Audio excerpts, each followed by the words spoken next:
Hello and welcome to Jessie Bear Book Club, the only book club where sometimes we don't talk about books. Today we are discussing Fargo, the TV show, not the movie, and we are going to be figuring out which episode is the worst and which episode is the best, with everything in between.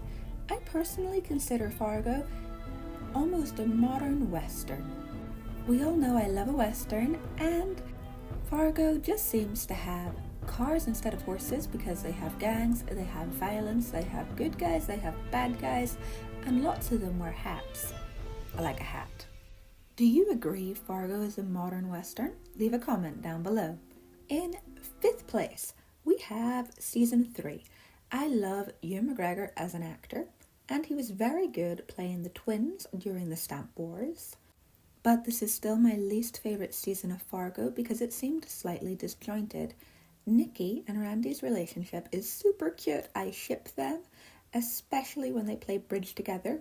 And David Thewlis, I think that's how you pronounce his name, as Varga, was really good, but all I kept thinking was shame wizard. And why did they make him bulimic with bad teeth? That didn't really go anywhere. I know it probably adds character depth or something, but it just irritated me. The return of the deaf assassin was great. I adore world building, and this little callback upped this season's game in my opinion. On IMDb, Season 3 of Fargo gets 8.6 out of 10, and I am giving it 5th place. In 4th place, we have Season 4. It's more arty and cinematic than the other seasons, but it's still good. I didn't feel there were as many cliffhangers at the end of episodes though, and I missed that. I love ending an episode on a cliffhanger because it means I can't wait to watch the next episode the following night. Getting Satchel's backstory was great, though I did guess it before the big reveal at the end, and I felt the Mormon sheriff was underused. Also, the whole Wizard of Oz episode with everything being in black and white kind of came out of nowhere. I seen all the references to the Wizard of Oz movie, but even so, why? The nurse, Jessie Buckley, was a super villain. Nurse Ratchet, that woman can act. The way she walked even was creepy in the show.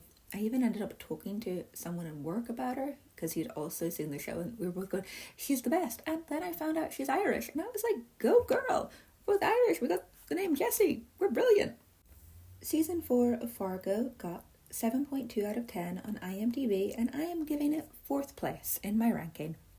In 3rd place, I am putting Season 5. It was a great concept.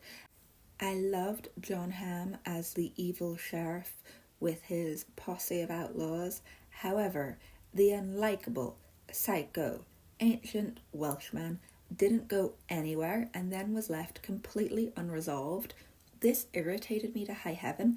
I love a bit of creepy, witchy, ancient magic, but don't use it, abuse it, and leave it hanging, because you get people like me mad. Nadine was a badass tiger woman, and all her fight scenes were amazing, but her fight scene with Jon Hamm had me on the edge of my seat the whole way through. That bit where he's swinging the chain and she keeps rolling out of the way was amazing. However, Gator, oh my god, Gator, that character just tugged at my heartstrings so much, and I would have loved a conclusion involving Dot and Gator. That was the only thing missing from this season to make it absolutely perfect. IMDb gives this season 8.7 out of 10, and I am placing it 3rd in my ranking. In 2nd place, I have placed Season 1 of Fargo. It is a classic and it stands out for all the right reasons. It set the stage for every other season that was to come, and the building of foreshadowing throughout this season is unparalleled in any other show I have ever watched. It was like reading a book, watching it unfold. The writers did an amazing job, and as for villains, you know I love a villain, and I cannot decide who is better, Lester or Lauren Malvo. I loved this show and this season especially so much. I got my parents watching it and they thought it was mind-blowing. IMDb give season 1 of Fargo 9.3 out of 10 and I am placing it second in my ranking. In first place, it will come to no surprise to anyone that I have placed season 2. I love world building in fiction, and this second season established world building so perfectly. The Gerhardt family have an amazingly unhappy, abusive dynamic that you can compare perfectly with Lou's family and Peggy and Ed's ridiculous attempt to cover their tracks after she hits the Gerhardt son with her car was a dark comedy in and of itself. It could have been its own show. It was so funny. The bit where Lou comes in when he's putting the Gerhardt son through the meat grinder, loved it, like something out of The Sopranos. And the bit where Peggy and Ed put the paper bag on their hostage's head because they're in bed and he's looking at them. I actually laughed out loud at that bit.